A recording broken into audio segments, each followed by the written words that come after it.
Okay, so I know it's dark in here, but I wanted to ask anyone if they watched Max and Lee. I heard on the Camera Dave show that she had committed suicide. I didn't watch her or him. Well, I mean, I watched her a couple times. But anyway, they had separated a few months back, and I think she struggled with depression.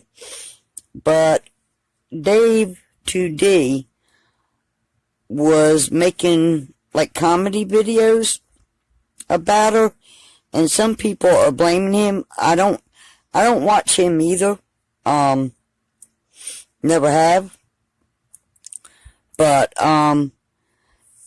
anyway, it would be a long topic, but I want to say some prayers for her family and friends, and I want to say that I don't feel like it's anyone else's fault when you deal with deep, long-term clinical depression, which is what it appears that she did have.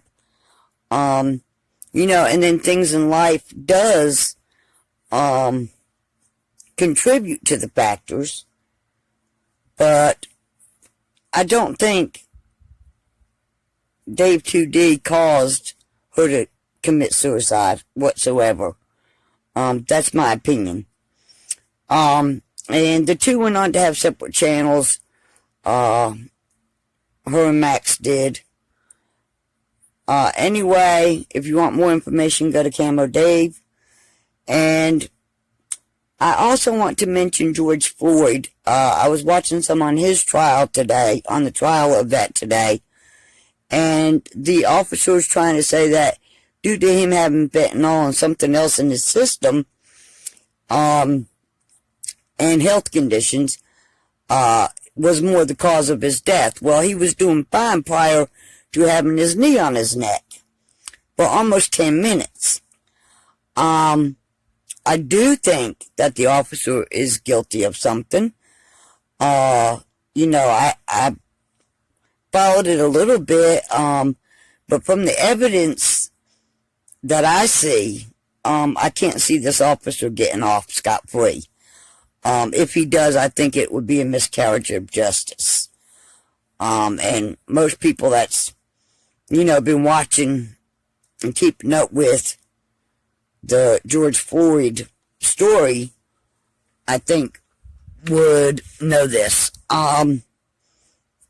Because, you know, when you have your knee into someone's main artery for almost 10 minutes and an EMT tries to get to him and you tell her that she can't because you'll arrest her, and the guy dies, if nothing else, it was extremely bad judgment on the officer's part. And when the guy said I couldn't breathe, the man was already handcuffed. He should have taken his knee off of his neck and allowed the EMT to check him, and did not. So, did he cause his death? He contributed to it. Intentionally, you know, I don't think so. I don't think it was intentional. But he damn sure didn't care about listening to the man when he said he couldn't breathe. And I usually, most of the time, side with the officers, but in this case I can't. Because if I was on the jury, I would definitely find this officer guilty. Maybe not of intentional manslaughter, but definitely of unintentional manslaughter. And I haven't seen all the evidence yet, so that would depend.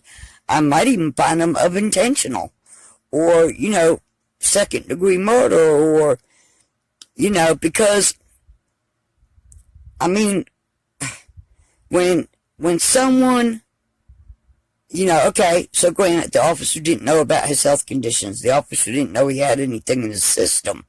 Okay, but still, that whole, first of all, should have been outlawed a long time ago. And second of all, 10 minutes on someone's main artery in their neck. And the person saying I can't breathe should have told the officer something. So it was negligence. At the very least, negligence. All right, y'all. So I want to bring up those topics. Say prayers for both of their families. Take care. God bless.